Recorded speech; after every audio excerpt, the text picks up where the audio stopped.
Provident fund taxable है, इस पे टैक्स किस तरीके से कैलकुलेट होगा, किस सिचुएशन में ये एग्जम्प्ट है और क्या लिमिट है, अगर उससे ज़्यादा होगा तो फिर हमें एडिशनल टैक्स पे करना पड़ेगा। एम्प्लॉयर की कंट्रीब्यूशन टैक्सीबल है या एम्प्लॉई की डिडक्शन टैक्सीबल है, आज के छोटे से टॉपिक के अंदर हम इसको स्टडी करते हैं। आप देखें प्रैक्टिकल लर्निंग का, उसमें हूँ फ़हीम महबूब। वापस आते हैं टॉपिक के ऊपर। प्रोविडेंट फंड के हवाले से हम डिफरेंट लेक्चर पहले भी देख चुके हैं, अभी भी एक कन्फ्यूजन है, छोटी सी एक डायग्राम हमने बनाई है, इसको हम स्टडी कर लेते हैं। सबसे पहले हम देख लेते हैं कि प्रोविडेंट फंड होता क्या है। प्रोविडेंट फंड बेसिकली एक पॉलिसी होती है जो कि आपको एम्प्लॉयर की तरफ से दी जाती है कि कुछ कंट्रीब्यूशन आप करें, यानी कि जो एम्प्लॉई है वो अपनी सैलरी में से कुछ सैलरी डिडक्ट करवाएगा और कुछ कंट्रीब्यूशन जो है इक्वल अमाउंट की जो कंट्रीब्यूशन है वो एम्प्लॉयर करता है। फॉर एग्जांपल 5000 आप मंथली अपनी सैलरी से डिडक्शन करवाते हैं और जो एम्प्लॉयर है वो भी 5000 की डिडक्शन करता है और ये 10,000 जो है इसको इन्वेस्ट कर दिया जाता है एक फंड के अंदर, वहाँ से भी प्रॉफिट जनरेट होता है और पॉलिसी के मुताबिक आपको ये भी अमाउंट मिलेगी, ये भी अमाउंट मिलेगी और जो प्रॉफिट आएगा वो भी अमाउंट रिसीव होती है। अब क्वेश्चन ये है कि सारे सिचुएशन में जब हमें प्रॉफिट रिसीव होगा तो क्या टैक्सीबल होगा या नहीं होगा, यानी कि जो अमाउंट रिसीव होगी क्या वो टैक्सीबल होगी, सारी की सारी होगी। अभी ऊपर डायग्राम में हम इसको स्टडी करते हैं। उससे पहले हम देख लेते हैं कि प्रोविडेंट फंड में एक होता है गवर्नमेंट प्रोविडेंट फंड जो गवर्नमेंट एम्प्लॉइज़ हैं, एक होता है रिकग्नाइज्ड प्रोविडेंट फंड और एक होता है अनरिकग्नाइज्ड प्रोविडेंट फंड।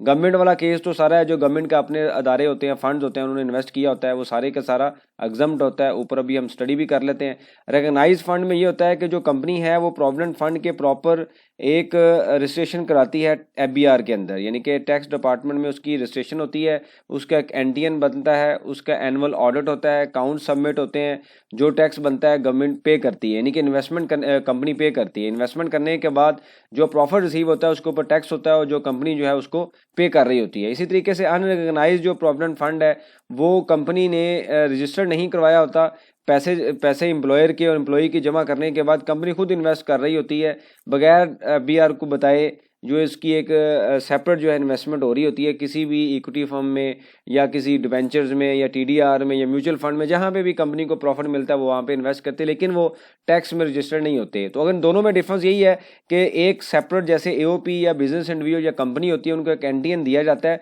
इसी तरीके से जब आप रिकग्नाइज्ड प्रोविडेंट फंड में जाते हैं तो आपको एनटीएन मिलता है। फिर कभी इसके ऊपर हम लेक्चर बनाएंगे, इसकी रिटर्न कैसे फाइल होती है सेपरेट रिटर्न, वो भी हम डिस्कस करेंगे। वो भी एक अच्छी लर्निंग पॉइंट है कि हमें स्टडी हम कर लेंगे कि प्रॉपर जो अकाउंट्स प्रोविडेंट फंड के कैसे बनते हैं, सेम ऐसे अकाउंट बनते हैं जैसे कंपनी या बिजनेस इंडिविजुअल के बनते हैं।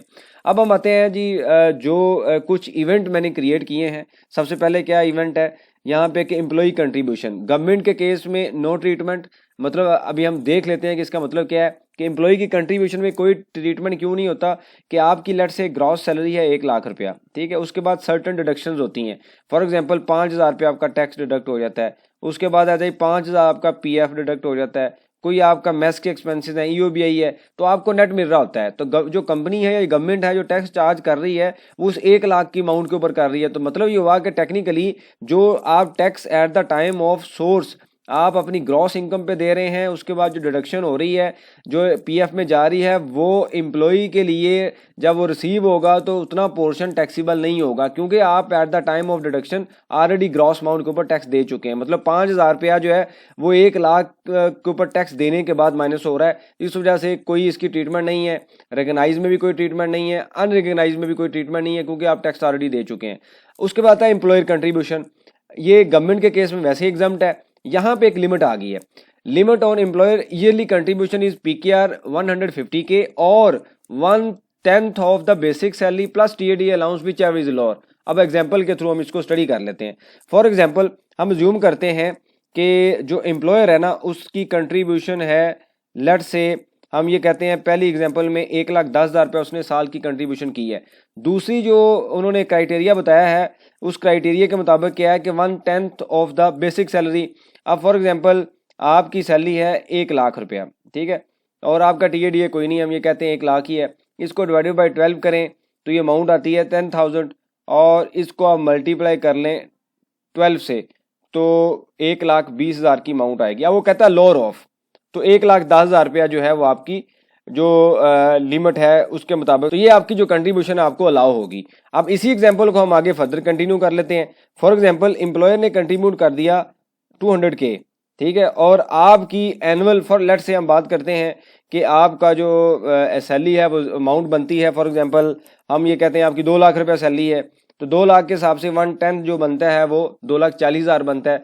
तो इस केस में वो ये कहता है कि जी आप लोअर ऑफ को पहले पकड़ें, 2 लाख रुपया एम्प्लॉयर की कंट्रीब्यूशन लोअर ऑफ है, लेकिन इसके ऊपर भी फर्दर लिमिट है, वो क्या है 150K, मतलब इससे ऊपर एम्प्लॉयर कंट्रीब्यूशन नहीं कर सकता।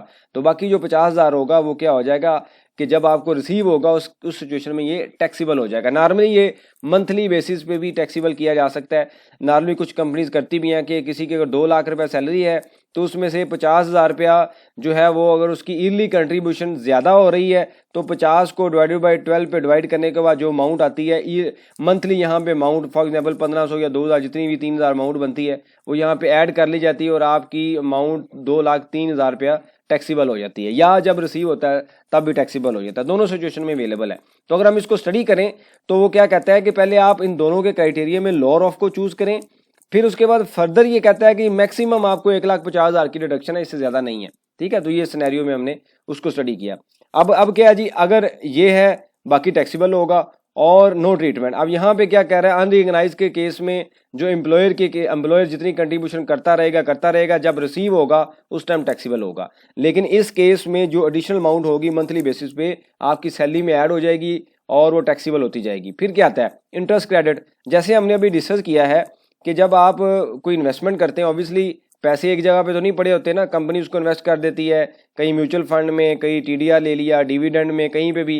तो वो ये कहते हैं कि अगर आपको जो इंटरेस्ट रिसीव हो रहा है, तीसरी ऑप्शन क्या है कि yearly interest is exempt up to 16% on cumulated balance और 1/3 of the basic salary plus TDA which is higher. अब इसको स्टडी कर लेते हैं। फॉर एग्जाम्पल आपको जो इंटरेस्ट रिसीव हुआ वो 18% के हिसाब से 5 लाख रुपया रिसीव हुआ। ठीक है, अब ये इंटरेस्ट क्या होता है कि आपने ईयर 1 में इन्वेस्टमेंट की, 2 में, टोटल क्यूमुलेटेड इंटरेस्ट है जो आपको प्रॉफिट रिसीव हुआ उस फंड के ऊपर। अब वो कहता है 16% आपको अलाउ है, तो आप क्या करेंगे 5 लाख को डिवाइडेड बाय 18 और मल्टीप्लाई बाय 16 करेंगे तो आपके पास अमाउंट आ जाएगी 4,44,044। ठीक है, ये अमाउंट आपके पास आ जाएगी 444। उसके बाद ये कहता है कि जी 1/3, मतलब ये है कि 1/3 ऑफ द, ये लिखा हुआ है 1/3 of basic plus TDA which is higher. तो हम अज्यूम करते हैं कि आपकी सैलरी है 33,000, 1/3 बनती है 1 लाख टोटल है और 1/3 33,000 है, यानी कि डिवाइडेड बाई 3 करें, मल्टीप्लाई इसको 12 कर लें तो एक अमाउंट आपके पास तकरीबन आ जाएगी 4 लाख रुपया। अब वो कहता है कि जी इन दोनों में से जो हाई है ना वो आप के लिए रिकग्नाइज के केस में एग्जम्प्ट है।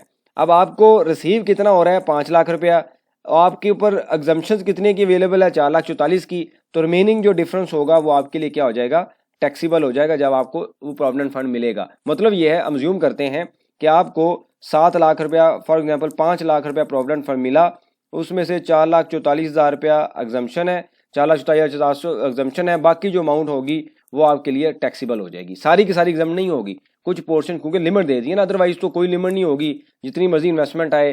गवर्नमेंट को क्या बेनिफिट है, गवर्नमेंट ने कहा भाई अगर आप बेनिफिट ले रहे हैं तो हमें भी टैक्स दें। अब यहाँ पे फिर वही केस कि नो ट्रीटमेंट। ठीक है, अब नो ट्रीटमेंट इन सारे केसेस में आया है। अब यहाँ पे ट्रीटमेंट आएगा, लेकिन ये 2 पोर्शन मैंने एग्जम्प्ट कर दिए कि अब आता है पेमेंट। जब पेमेंट होगी गवर्नमेंट के केस में भी एग्जम्प्ट है, यहाँ पे भी एग्जम्प्ट होगी, लेकिन ये सर्टेन एग्जम्पशंस हैं, उसके बाद एग्जम्प्ट होगी, उससे ज्यादा क्या होगा टैक्सीबल हो जाएगा। फिर आता है एम्प्लॉयर कंट्रीब्यूशन और इंटरेस्ट रिसीव। फॉर एग्जाम्पल आपने एम्प्लॉयर कंट्रीब्यूशन की बात हो रही है, एम्प्लॉई की नहीं है, तो आपने 12 महीने में हर महीने अपनी सैलरी के ऊपर डिडक्शन करवाई, 5,000 रुपया आपकी डिडक्शन होती रही और इसको आप मल्टीप्लाई कर लें 12 के साथ, 60,000 तो आपकी डिडक्शन हुई। जैसे हमने ऊपर स्टडी किया कि आपका तो at the time of salary he tax deduct हो गया, इस 60,000 के ऊपर तो कोई टैक्स नहीं मिलेगा आपका। बाकी 5,000 रुपया आपके बिहाफ पे आपके एम्प्लॉयर ने इन्वेस्ट किया, ये 60,000 रुपया आपके लिए हो जाएगा टैक्सीबल। अब 1,20,000 की इन्वेस्टमेंट की गई, इसके ऊपर आपको फॉर एग्जांपल 10,000 रुपये का प्रॉफिट रिसीव हुआ, तो आपके लिए ये फिगर 60,000 और 10,000 दोनों फिगर क्या हो गई टैक्सीबल हो गई। इसके ऊपर क्यों टैक्स नहीं है, क्योंकि जब आपको सैलरी मिल रही थी, ग्रॉस सैलरी 1 लाख थी, उसमें से 5,000 रुपया डिडक्शन हो रही थी PF, तो टैक्स आप यहाँ पे दे रहे थे, ग्रॉस पे ऑलरेडी दे रहे थे। इसका मतलब आपको सैलरी 2 हिस्सों में मिलती है। एग्जांपल अगर हम देखें कि कुछ आपको सैलरी रिसीव होगी, कुछ आपको आज प्रोविडेंट फंड की फॉर्म में जो डिडक्शन आपकी हुई थी वो रिसीव हो गई। तो बाकी जो अमाउंट होगी वो टैक्सीबल होगी। कैसे टैक्सीबल होगी कि एम्प्लॉयर ने आपके बिहाफ पे कंट्रीब्यूशन की वो अमाउंट, आपको प्रॉफिट रिसीव हुआ वो अमाउंट, ये टैक्सीबल हो जाएगी।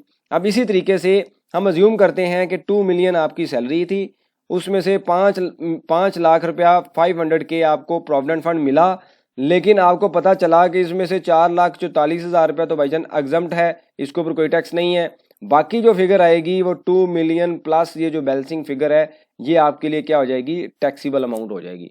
तो ये प्रोविडेंट फंड का लेक्चर था। अब आप अपने जेहन से निकाल दें कि सारे का सारा एग्जम्प्ट है, ऐसा नहीं है, मोस्टली एग्जम्प्ट है, लेकिन 7 कंडीशन भी अवेलेबल है। उस कंडीशन के बियॉन्ड कोई अमाउंट अगर आपको रिसीव होगी तो टैक्सीबल होगी। कोई रेलिवेंट सजेशन हो, क्वेश्चन हो, मेंशन कीजिए, इसके ऊपर हम डिस्कशन करेंगे ताकि जो लर्निंग का प्रोसेस है कंटिन्यू रहे। बहुत शुक्रिया, जज़ाकल्लाह।